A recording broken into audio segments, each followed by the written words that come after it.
이스라엘 팀 방금 우리 사진으로 영상으로도 봤는데요. 잘 도착해서 여러 일정 가운데 있습니다. 아, 그 전사님이 보내주는 사진을 이렇게 보면서 아침마다 그리고 순간순간 이렇게 기도하는데 여러분도 그러실까요? 기도하는 가운데 되게 설레는 마음이 제 마음에 들더라고요. 은기는 전혀 그런 것 같지 않은데 그 이유는 저도 이스라엘을 되게 가고 싶었던 사람으로서 사실 난 당연히 갈 거다라고 생각하며 살다가 하나님의 계획은 저와 또 다르잖아요. 뜻하지 않은 일들이 저희 가운데 일어나면서 갈 수 없는 그래서인지 되게 부럽다라고 표현될 만큼 이렇게 그 마음이 있었고 사진을 보니까 또 이렇게 기영 전사님이 자세히 설명을 해주시다 보니까 아 여기가 여기구나. 우리 이제 다 성경 많이 읽어보셔서 아시잖아요. 그 예수님이 사셨던 곳, 예수님이 일을 행하셨던 곳, 베드로를 만나고 제자들을 만났던 곳, 병든 자를 고쳐주셨던 곳들을 이렇게 둘러보는 것이 얼마나 좋을까 이런 생각이 제 마음에 기도하는 가운데 깊이 들었습니다. 아, 그 갈릴리 바다 아까도 물고기 이미 먹었다는데 아, 거기서 내가 그 말씀을 생각할 때 그 느낌이 어떨까 이러한 마음이 들었는데 놀랍지 않을 수도 있지만 놀라운 사실이 있습니다. 그것은 무엇이냐면 예수님께서 지금도 우리와 함께 하신다는 것입니다. 그러니까 기도 중에 더 제 마음에 다가온 것이 물론 설교자로서의 그 마음을 넘어서야 되겠지만 그 이스라엘에 대한 그 갈망이 생김과 동시에 예수님이 지금도 나와 함께 하신다. 그러니까 예수님이 계셨던 곳을 보는 그 이상으로 지금 어쩌면 평범한 나의 일상 가운데 함께 하신다. 그러면서 그 마음이 들었습니다.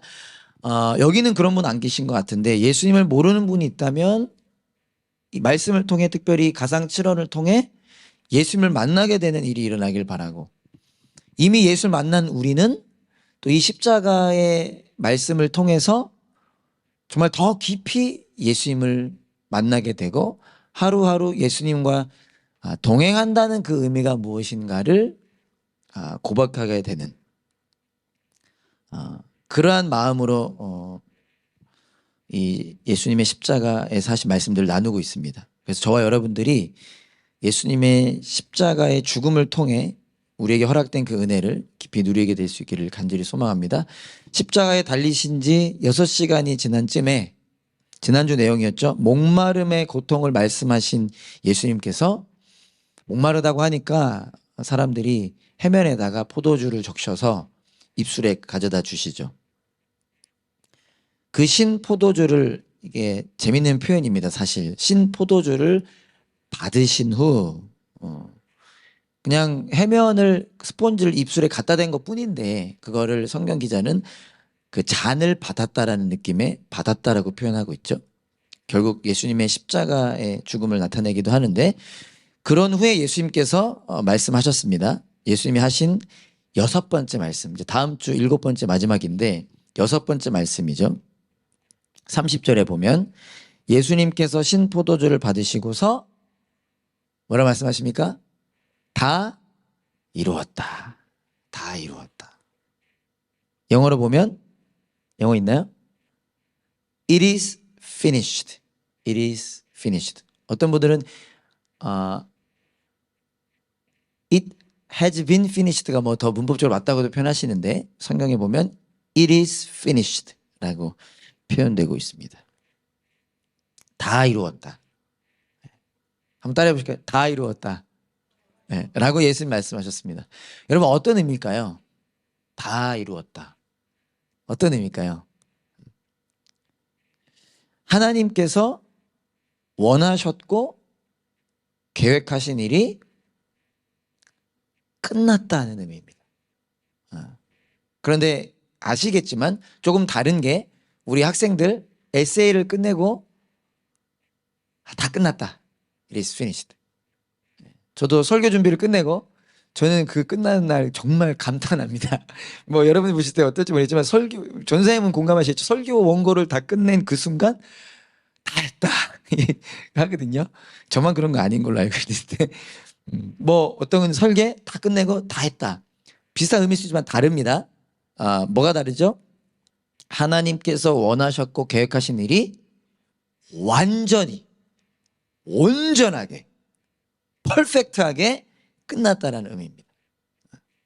제가 설교 원가를 끝낸 것과는 다른 겁니다. 예. 하루 일과를 끝낸 것과는 다른 거죠. 완전하게 끝냈다는 의미입니다. 예수님께서 이루고자 하셨던, 순종하고자 하셨던 그 일을 완전하게 온전하게 끝냈다라는 의미입니다. 한 번 더 살펴보죠. 이 일에 대해 요한복음 3장 16절은 이렇게 말합니다.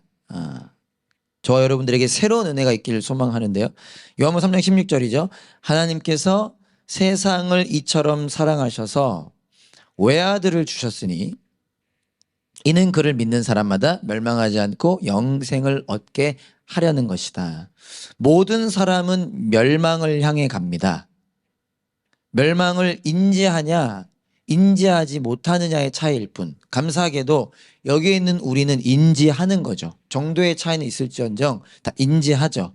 모두가 다 죽음을 향해 가고요, 그 죽음 뒤에 있을 심판을 향해 가고요, 그 심판과 함께 있을 영원한 죽음, 멸망, 다른 말로 저주, 오늘 요한복음 3장 16절에서 멸망이라고 표현하죠. 그 멸망을 향해 갑니다. 모두가.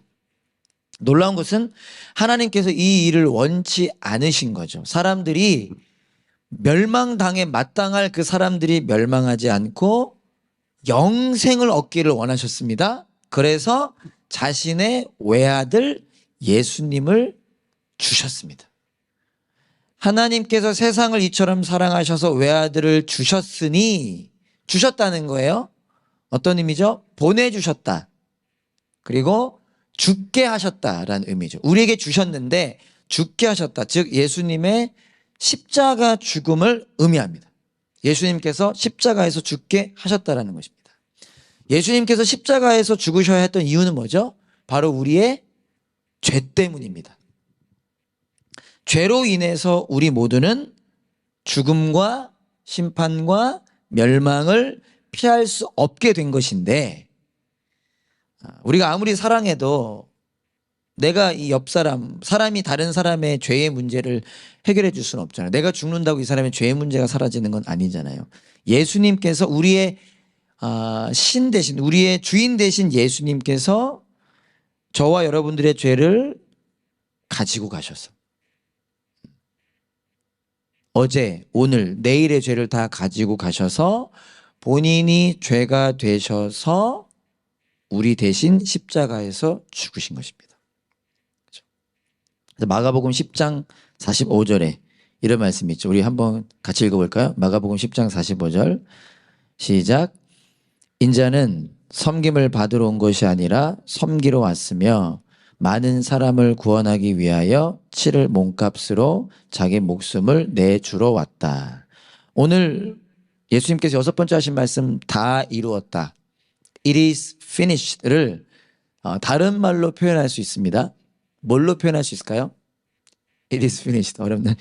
다른 말로 이 다 이뤘다라는 게 테텔레스테이라는 단어가 쓰이는데, 이 단어가 그 당시 시장에서 무엇인가를 주고 사고 팔 때 혹은 뭔가를 할 때 사용하던 용어기도 한다고 하는데, 다르게 번역하면 It is paid. It is paid. 다 지불되었다. 다 갚아졌다. 다 계산됐다 라는 뜻입니다. 다 이루었다가. 그러니까 무슨 말이죠? 방금 우리 모두가 죽음과 멸망과 심판을 피할 수 없는데 그 이유가 우리의 죄 때문인데, 예수님께서 그 죄를 대신해서 십자가에 죽으셨다는 겁니다. 근데 내가 치를 수 없는 죄값, 죄의 값이 있죠. 죄의 삭시라고 표현되기도 하는데 사망, 죄의 값은 사망인데 내가 치루어야 하는 죄값, 당연히 내가 치러야 하는 죄값. 그러나 내가 치를 수 없는 죄값.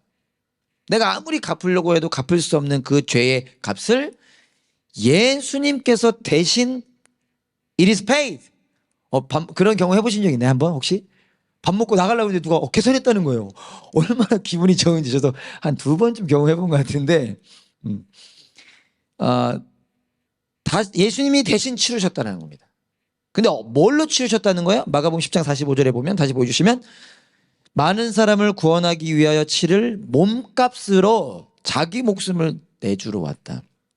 예수님의 몸값으로 예수님이 죽으심으로 그러니까 본인의 몸으로 우리의 죄값을 치르신 겁니다. 우리의 죄의 문제를 완전히 해결하신 것입니다. 그래서 오늘 본문 제목이 승리인데 이게 좀 자세히 또 다뤄지긴 해야 될 텐데 죄의 문제를 완전히 해결하셨다는 것입니다. 그래서 우리를 죽어마땅한 우리를 살리시고 우리를 자유하게 하시고 우리를 자녀되게 하셨다는 거예요. 먼저 그래서 기억하고자 하는 거 한 가지는요. 여러분 이 사실을 통해 우리가 무엇을 알 수 있을까요? 내가 치러야 할 죄값을 예수님이 당신의 몸값으로 치르셨다. 무엇을 우리가 알 수 있을까요? 나는 어떤 존재다? 나는 어떤 존재다? 어떤 분 이렇게 표현하더라고요. 되게 죄인이 맞죠? 그걸 어떤 분은 이렇게 표현하셔요. 제가 되게 도전받아가지고 나는 그만큼 나쁜 사람이다. 근데 그분은 이렇게 사실 표현하셨어요. 나는 그만큼 나쁜 놈이다. 이렇게 하셨는데 저는 놈이라고 하는 줄 알고 나는 그만큼 나쁜 사람이다. 좀 이해되시나요? 예수님이 몸값을 치러야 할 만큼 그 방법으로 살려야 할 만큼 나는 아직도 저도 다 깊이 못 깨닫는 것 같긴 한데 나는 나쁜 사람이다. 근데 동시에 또한 무엇을 이야기합니까? 나는 그만큼 값진 사람이다. 값진 사람. 여러분들도 깨닫게 되길 바랍니다. 나는 그만큼 소중한 값진 사람이다. 그만큼 나쁜데도 불구하고 예수님이 몸값으로 치르셔서 살리고 싶을 만큼 우리는 소중한 사람이다라는 것입니다. 그 은혜를 우리가 알기 원해요. 지난 월요일부터 새로운 성경 통독이 시작됐습니다. 창세기 3장 15절 읽었는데 이런 말씀이 있었습니다. 잘 아신 말씀이죠. 보통 창세기 한 몇 장까지 한 5장 6장까지는 잘 읽잖아요. 그러다 또 이름 막 나오기 시작하면 갑자기 힘들어하다가 또 노아 얘기 나오면 재밌어 하다가 또 갑자기 이름 나오면 힘들어하다가 뭐 이러잖아요. 창세기 3장 15절에 내가 너로 여자와 원수가 되게 하고 너의 자손을 여자의 자손과 원수가 되게 하겠다. 여자의 자손은 너의 머리를 상하게 하고 너는 여자의 자손의 발꿈치를 상하게 할 것이다. 잘 아시는 말씀이죠. 이거를 전문 용어로 원복음, 원시복음 뭐 이런 식으로 표현합니다. 창세기 3장에서부터 이미 복음이 선포되고 있다는 뜻인데 여기서 지금 내가 너로 여기서 하나님 말씀하시죠. 너 누구죠? 너 누구? 이거 보여야 알죠. 창세기 3장 지금 내가 너로 앞에는 안 읽어서 모르나? 뱀이죠, 뱀. 전문용어로 비암. 뱀이죠. 뱀. 그리고 결국 누구죠? 사탄, 마귀를 말하죠. 내가 너로 여자와 원수가 되게 하고 여자가 누구죠? 하와죠, 하와. 그러니까 사단과 하와가 원수가 되게 한다. 이렇게 원수가 될 거냐 표현하면서 여자의 자손이 누군가요? 우리라고도까지 확장 해석도 하지만 맞아 그렇게 표현하면 믿는 사람이라고도 확장해서 표현하지만 가장 기본적으로는 중요한 의미가 예수님이죠. 단수로 봤을 때 예수님이십니다. 그러니까 지금 하나님 말씀하시는 거예요. 너는 여자의 자손의 발꿈치를 상하게 할 것이다. 그러니까 사탄 너는 예수님의 발꿈치를 상하게 할 것이다. 뭐죠? 결국 예수님을 십자가에서 죽게 하는 거. 왜? 사탄은 마귀는 죽음이 끝이라고 생각하고 있으니까. 예수님 죽이면 끝이라고 생각하니까 예수님 죽으면 끝이라고 생각하니까 죽인다라는 겁니다. 그런데 여자의 자손은 어떻게 한대요? 너 뱀의 머리를 상하게 할 것이다. 별로 피가 확 안 났죠. 머리를 박살낼 것이다. 그게 무슨 의미죠? 예수님께서 십자가에서 죽으시지만 발꿈치는 상하지만 그분이 죽음을 이기시고 부활하셔서 모든 권세를 갖게 되시는, 하늘 보좌에 앉으시는, 모든 권세를 갖게 되시는 것을 의미하는 거죠. 그것이 또 다른 의미로 보다 사단의 모든 것을 무너뜨리신다. 사단의 힘을, 사단의 그 죽음이라고 하는 것들을 무너뜨리신다는 것을 의미하는 거죠. 그러면서 즉 창세기 3장에서 이미 뭘 말씀하고 계신 것입니까? 예수님의 십자가 사건을 이미 말씀하고 계신 것입니다. 다르게 말하면 예수님의 그 사탄을 물리치신, 승리하신 예수님의 그 승리를 이미 말씀하고 계신 것입니다. 아주 오래전부터 이미 계획하셨고 이루신 하나님. 아주 오래전부터 저와 여러분들을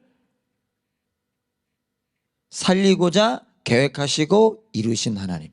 그리고 거기에 순종하심으로 완벽하게 그 일을 끝내신 예수님. 이것이 십자가의 내용이고 십자가의 은혜인 것입니다.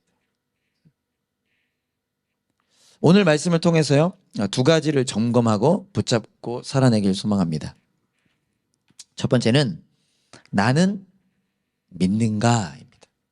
다 믿는데 나는 믿고 있는가, 다시 이렇게 표현해도 될 것 같아요. 나는 얼만큼 지금 이걸 믿고 있는가, 얼만큼 누리고 있는가. 요한복음 19장 35절, 오늘 읽진 않았지만 그 뒤에 보면 이렇게 표현됩니다. 예수님의 십자가 사건을 다 기록하다가 요한복음의 저자가 요한이잖아요. 요한이 이렇게 얘기합니다. 이것은 목격자가 증언한 것이다. 자기가 목격자인데 자기가 증언하는 거라는 거예요. 그래서 그의 증언은 참되다. 그는 자기의 말이 진실하다는 것을 알고 있다. 그러면서 말합니다. 그는 여러분들도 믿게 하려고 증언하는 것이다. 요한이 자기가 직접 본 것을 기록한 것입니다. 다른 제자들 다 도망갔지만 요한이 남았잖아요. 그걸 자기가 직접 시작부터 끝까지 다 보았습니다. 그것을 기록한 것인데 그 이유는 우리가 믿게 하기 위해서. 기록한 것을 통해, 기록이 담고 있는 그 내용을 통해 목적이 무엇이냐? 우리가 믿게 하기 위해서라는 것입니다. 만약 우리가 이미 믿고 있다면 그 목적은 이렇게도 표현할 수 있을 것 같아요. 우리가 그 얼만큼 믿고 있는가, 얼만큼 누리고 있는가, 얼만큼 살아내고 있는가. 예수님께서 십자가에 못 박혀 죽으셨습니다. 우리의 죄값을 다 치르셨다면 중요한 것은 무엇인가? 그것을 내가 지금 누리고 있는가. 꽤 오래전으로 기억하고 있는데, 제 기억이 근데 좀 틀렸을 수도 있지만 오래전으로 저는 기억하고 있는데, 김동호 목사님, 제가 되게 좋아하는 목사님이세요. 그분이 설교 중에 하셨던 예화가 제 마음에 아주 크게 와닿았습니다. 그러면서 이제 그런 비슷한 예화들을 다른 분들도 많이 드셨던 것 같은데, 되게 그 순간 저에게 충격으로 다가왔고, 지금도 남아요. 그게 뭐냐면 제가 찾아볼 수는 없어서 그냥 제 기억 속에서는 이렇게 기억하고 있는데, 그분이 설교 중에 박찬호 선수 아시나요? 되게 유명한, 예전에 모를 수도 있는데 유명한 야구 선수신데 세계적으로 유명했던 분이죠. 그분을 예로 드시면서 이런 말씀하셨어요. 박찬호 선수의 아주 중요한 경기가 있었는데 이분이 어떤 일로 그 실제 경기를 생방송을 못 보신 거예요. 그리고 나중에 재방송을 보게 되셨답니다. 근데 재방송을 봤는데 중요한 건 뭐냐? 이미 이 박찬호 선수가 아주 중요한 그 경기에서 이겼다는 것을 알고 보신 거예요. 몇 대 몇으로 이겼다라는 얘기를 듣고 재방송을 보신 겁니다. 어떤 분들은 이미 결과 알면 안 보기도 하지만 그분은 보신 거예요. 경기 중에 박찬호 선수가 위기를 만나게 됩니다. 예를 들어서 야구 같은 경우에 이렇게 주자가 다 나가 있고 4번 타자가 나왔으면 위기가 될 수 있죠. 4점 내고는 역전당하잖아요. 그런 위기에 만나게 된 건데, 이 목사님이 뭐라 하셨냐? 그 위기 때문에 당신 자신이 큰일 났네, 지면 어떡하지? 라는 생각을 하지 않았다라는 거예요. 왜죠? 이미 이긴 경기고 이긴 경기라는 걸 본인이 알고 보기 때문에. 우리 크리스찬의 삶이 그와 같아야 된다라고 말씀하셨는데 되게 제 피부로 와닿았습니다. 물론 신앙이 성장하면서 그것들이 더 달라져 가겠지만 무슨 말이죠? It is finished. 다 이루었다. 하나님이 계획하셨고 하나님이 행하신 그 십자가 사건, 구원의 사건 다 이루었다 라는 말씀을 우리가 믿고 깨닫고 경험했다면, 예수님이 진짜 살아계시고 그 예수님의 사랑이 지금도 한량없이 계속된다는 것을 난 사실이 진짜라면, 그리고 그 예수님이 우리의 모든 죄값을 치르시고 승리하셨다라는 것이 진짜라고 믿는다면, 오늘도 그 사실을 우리가 믿는다면, 믿고 바라본다면 우리의 삶은 혹 더딜지라도 분명히 반드시 달라지게 될 거라는 것입니다. 우리가 우리의 삶을 점검하기 원하는 것입니다. 이런저런 일들이 일어나죠. 저도 다른 이들 앞에서는 부끄럽지만 삶의 위기를 만납니다. 그러나 그 위기를 대하는 저의 마음과 자세와 생각이 달라지는 것. 그것이 무엇이라도, 그 어떤 것이라 하더라도 예수님의 십자가 사건을 내가 믿고 바라본다면. 사도 바울이 이런 고백을 합니다. 좀 다 읽어보고 싶은데 그냥 오늘은 제가 한 절만 읽겠습니다. 사도행전 26장 18절에 보면요, 사도 바울이 죄수의 신분으로 자신의 삶을 이야기하면서 예수님을 만났던 사건을 이렇게 표현합니다. 사도행전 26장 18절에 보면요,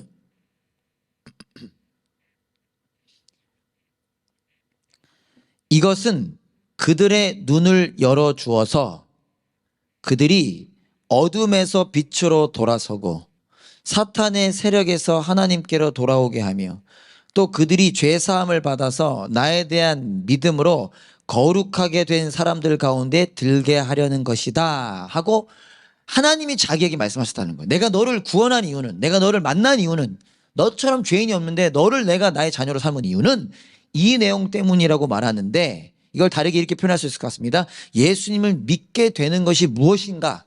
그러니까 물론 사도 바울은 예수님을 믿게 된 자로서 예수님이 자기에게 맡기신 일이 무엇인가를 이렇게 나눈 거지만 같은 의미라고 보는데, 예수님을 믿게 되는 것은 무엇인가? 첫 번째, 어둠에서 빛으로 돌아선다는 거예요.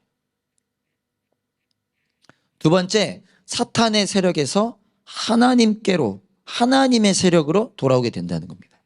세 번째, 거룩하게 된 사람들 가운데 들게 하려한다. 같은 의미지만 조금씩 다르게도 우리가 바라볼 수 있겠죠. 여러분, 우리 스스로를 한번 점검해 보기 원합니다. 다른 사람들은 격려하길 원하고요. 예수님의 십자가를 경험했다면, 특별히 다 이뤘다라는 사실을 우리가 경험했다면, 첫 번째 우리는요, 어둠이 아닌 빛 가운데서 살아가게 됩니다. 우리 스스로 질문하기 원하는데, 나는 어둠이 아닌 빛 가운데 살아가고 있는가? 빛 가운데 살아가고 있는가? 생명으로 살아가고 있는가? 그리고 뭐라고 표현하죠? 사탄의 세력을 이기는 삶을 살아가고 있는가? 이걸 다르게 표현하면 사탄의 세력이라고 하는 건 죄의 영향력이라고도 표현할 수 있겠습니다. 오늘 제목이 승리죠. 예수님이 사탄의 머리를 박살내셨어요. 그러니까 사탄이 우리를 공격할지 몰라도 우리를 넘어뜨릴 수 없습니다. 우리가 어떤 사람이냐? 죄와 싸워 승리할 수 있는 사람이라는 거예요. 물론 여전히 연약해서 지기도 하지만 분명히 우리는 이전과 다릅니다. 싸울 수 있고 싸워 승리할 수 있다는 거예요. 그러면 나는 지금 십자가를 경험한 자로서 죄와 싸워 승리하고 있는가? 죄와 싸우고 있는가? 아니를 우리가 점검해 볼 필요가 있다. 세 번째로, 거룩하게 된 사람들 가운데 들게 된다. 조금 표현이 애매할 수 있는데 개역개정 같은 경우는 이것을 상속이라고 표현하는데, 결국 그게 무슨 말이냐? 영원한 하나님 나라를 소망하고 있는가라는 거죠. 내가 정말 하늘을 소망하며 살고 있는가?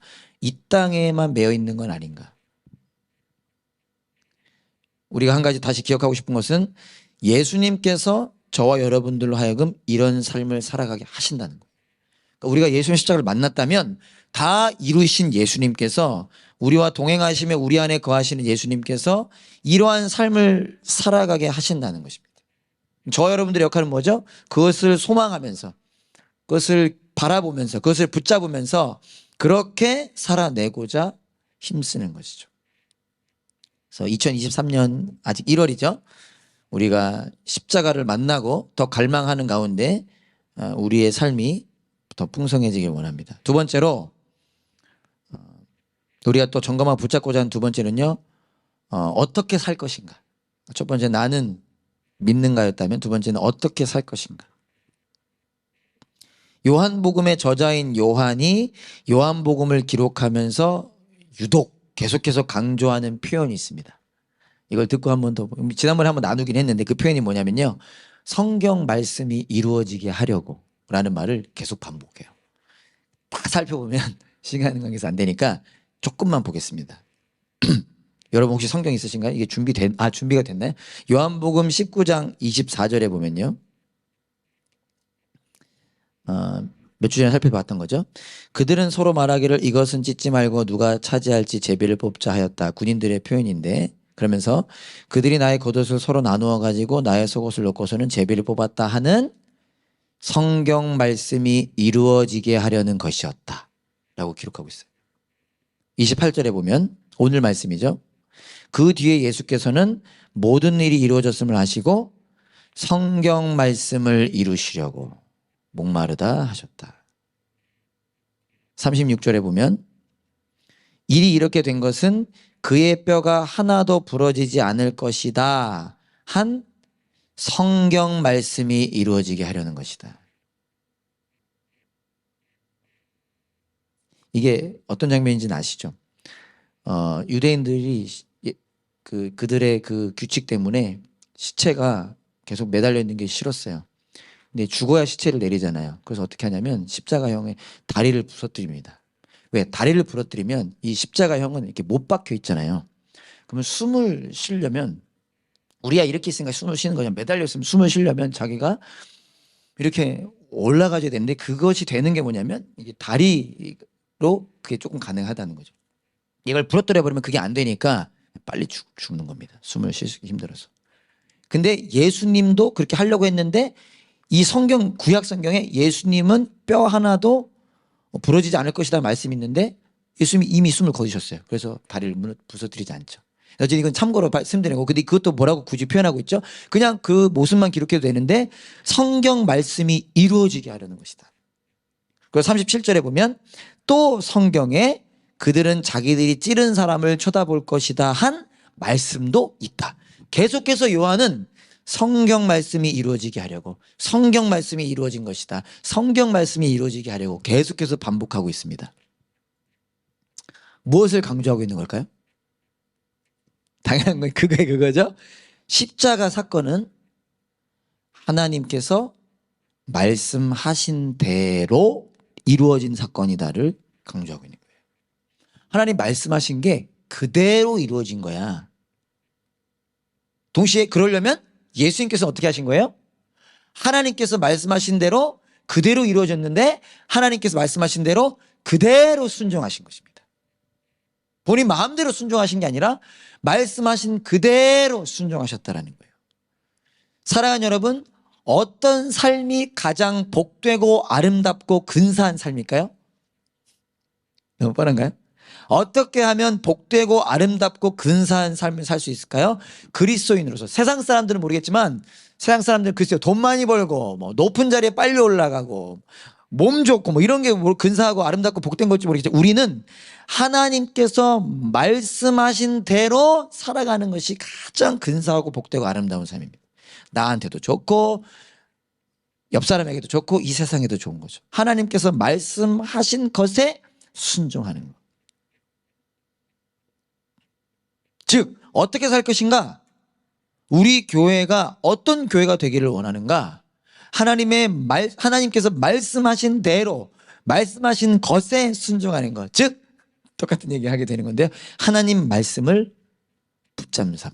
하나님 말씀을 붙잡아야 말씀하신 대로 사는 거 아닙니까? 그죠? 세대별 모임 때 얘기 전체가 그런 건 아니겠지만 세대별 모임 시간이 되게 재밌대요. 왜냐면은 똑같은 목사의 설교를 들었는데 어쩜 이렇게 다른지 질문에 대한 답도 다르고 그래서 이거 내가 잘못 들었네. 그걸로 안 된다는 거죠. 무슨 말이죠? 성경 하나님이 우리에게 주신 지금도 하시는 이 하나님 말씀을 붙잡아야 우리가 하나님 말씀하신 대로 살 수 있는 거 아니겠습니까? 그래서 하나님의 말씀을 붙잡고 씨름하고 사모하고 공부하고 훈련하고 배우고 나누며 살아가는 삶. 그것이 저와 여러분들의 삶이 될 수 있기를 간절히 소망합니다. 그런 우리 모두가 되길 바랍니다.